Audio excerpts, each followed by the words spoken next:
ये तो पूरी जिंदगी का रोग है। आप कहते हैं एक किसी पे आया हो, सीरियसली कह रहा हूँ, अजरा मजाक नहीं कहा। औरत के वजूद से, खातून के वजूद से हुस्न और जमाल ज़्यादा कहाँ हो? शायद पता नहीं लिफ्ट से जाएंगे नीचे करके। मेरे साहब, आपने हर जगह गए, देखा, सरकार में भी काम किया, किसी पर आपका दिल आया हो? किसका? किसी खातून पर आपका दिल आया हो? ये तो पूरी जिंदगी का रोग है। आप कहते हैं एक किसी पे आया हो, जाते जाते इतना कच्चा दिल है और इतनी कच्ची आंखें हैं कि वहीं पे डुल पड़ते हैं, काम कुछ नहीं बनता। वो तो दिल हमारा रोज जाता है, रोज गिरता है। कभी किसी पे दिल आया हो और उसको आपने अल्फाजों में कुछ समझ के कुछ बता दिया हो, या किसी ने आपको तकलीफ दी हो? नहीं नहीं नहीं, मैं आपको ये सीरियसली कह रहा हूँ, अजरा मजाक नहीं कहा। देखिए हुस्न हो कि क्या संभलता ही नहीं। देखिए हुस्न आसमान का हो, मौसम का हो, तारों का। रात हुस्न जो एक शब का जो एक खूबसूरती होती है, वो जब देखते हैं तो एक कैफियत तारीख हो जाती है। उस कैफियत में दिल क्या करता है वो मैं आपके सामने कह नहीं सकता। तो जो आपने औरत के वजूद से, खातून के वजूद से हुस्न और जमाल ज़्यादा कहाँ हो सकता है? तो जो ये कहे कि मैं मुतासर नहीं होता, हम तो जाते जाते हमारा दिल टूट जाता है। शायद पता नहीं लिफ्ट से जाएंगे नीचे करके, कुछ काम नहीं बनेगा, नहीं तो वहाँ टूट जाए नीचे पहुँचते तक। आपकी ज़िंदगी में कौन से ऐसे हसीन लम्हात थे कि जब आपको बहुत ज़्यादा खुशी हुई? वो लम्हात ने एतवार कहूँगा जब थोड़ा कॉलम शॉलम लिख सकते थे, और वही ज़माना एक था जो अंग्रेज़ी में थोड़ा सा लिखा। उससे ये एक चीज़ हुई कि उस कॉलम राइटिंग और सहाफ़त से थोड़ी जो ज़िंदगी है वो थोड़ी संभली, बिखरी हुई ज़िंदगी संभली। तो मेरा तो जितना थोड़ी बहुत हमने सहाफ़त की उससे रिश्ता वो है, उस किस्म का जज्बाती रिश्ता है।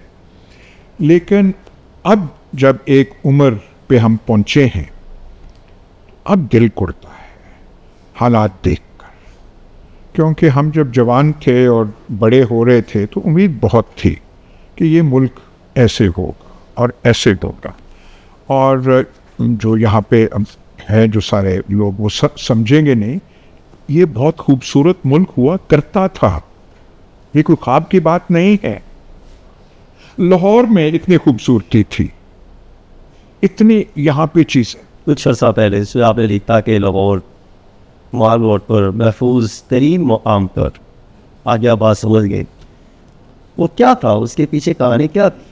तो देखिए हमने कई चीज़ों में ऐसी तरह, एक ये 2 नंबरी जो है, 2 नंबरी हमारा एक कौमी निशानी बन चुकी है।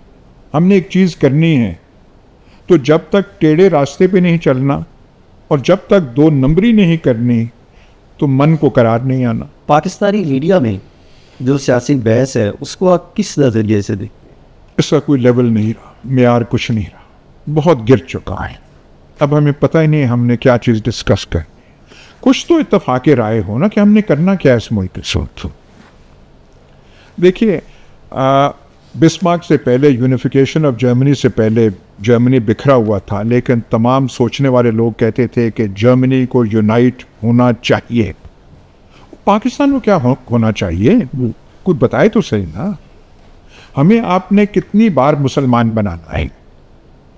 मौलाना मौदूदी आते हैं तो हमें मुसलमान बनाने लग जाते हैं, ज़िया-उल हक आते हैं तो वो हमें मुसलमान बनाने लग जाते हैं। पाकिस्तान का मीडिया आज़ाद है, या किसी ये कहा जा सकता है कि ताकतवर हल्के बयानिए को मुतासर करते हैं, या कोई अभी तक आप समझ सकते हैं कि खुलकर मीडिया? देखिए मैं कह रहा हूँ ये एक नई सिचुएशन है, नया डायनामिक है। जैसे मैंने अदलिया और पार्लिमान के बारे में कहा था कि दंदान साज के पास जाके निकाल लिए गए हैं, तो मीडिया के साथ भी यही हुआ है। आपने अपनी तकरीर में रजीम चेंज पर बात की थी। क्या आप समझते हैं कि सियासी तब्दीलियाँ बैरूनी दबाव के तहत होती हैं?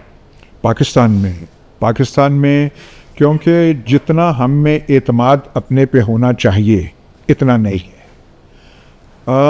और ये अजीब बात है, हम एटम बॉम्ब बनाना चाहें तो हम बना लेते हैं, बहुत सारे और फैसले हम कर लेते हैं, पर नफ्सियाती तौर पे जो हम में एतमाद होना चाहिए वो हम में नहीं।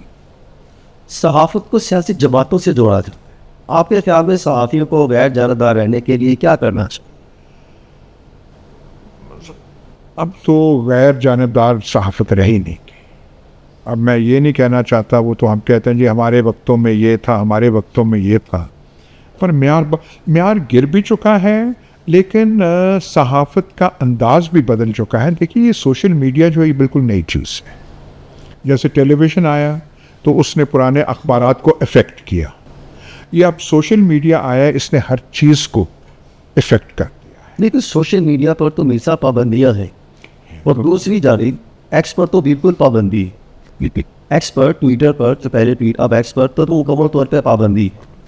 लेकिन हमारे हुक्मरान VPN लगा के ट्वीट को इस्तेमाल कर रहे हैं ऐसे। वो आप कह सकते हैं दोगलापन है, ये है वो है, लेकिन बतौर माशरा हमें एतमाद होना चाहिए। और आपने समझते कि ये सोशल मीडिया ने नौजवान नस्ल को किस हद तक तबाह किया है, और झूठ, ख्यालात और गलत बयानी, मनगढ़ स्टोरियाँ, कहानियाँ, उसके ज़रिए नौजवान नस्ल को किताबों से दूर कर दिया, असल हक़ाइक़ से दूर कर दिया। देखिए सोशल मीडिया और ये YouTube जैसे चैनल्स जो हैं, इसमें हर चीज़ है, अच्छी चीज़ें भी हैं और बुरी भी, बिल्कुल ऐसा, बुरी चीज़ें भी हैं।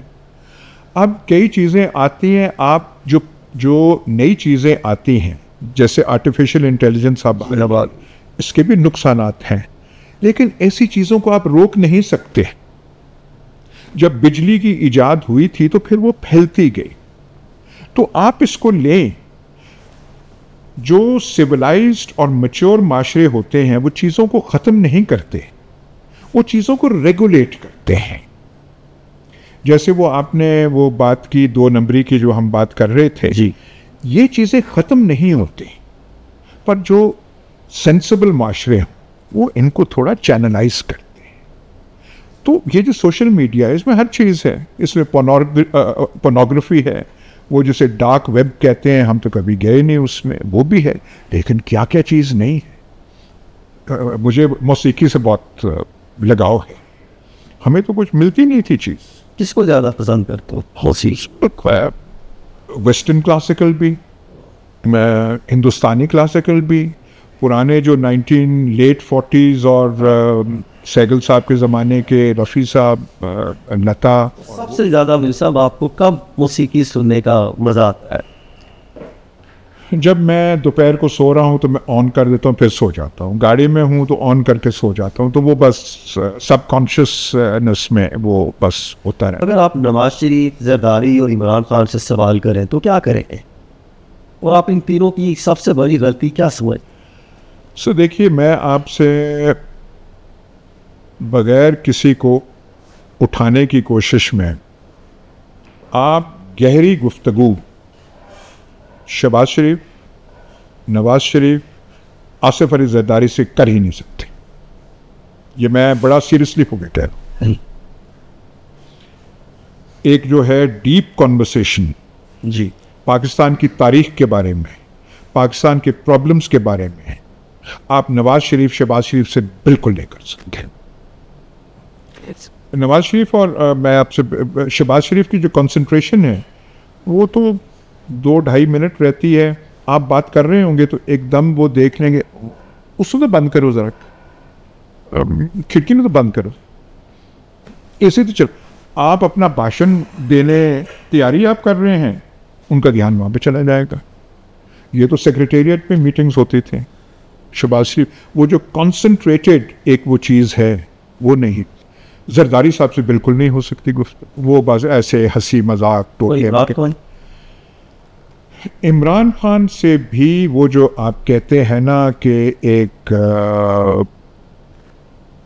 तारीख पे या ऐसी कोई बहस, मेरा ख्याल वहाँ पे नहीं आ सकती।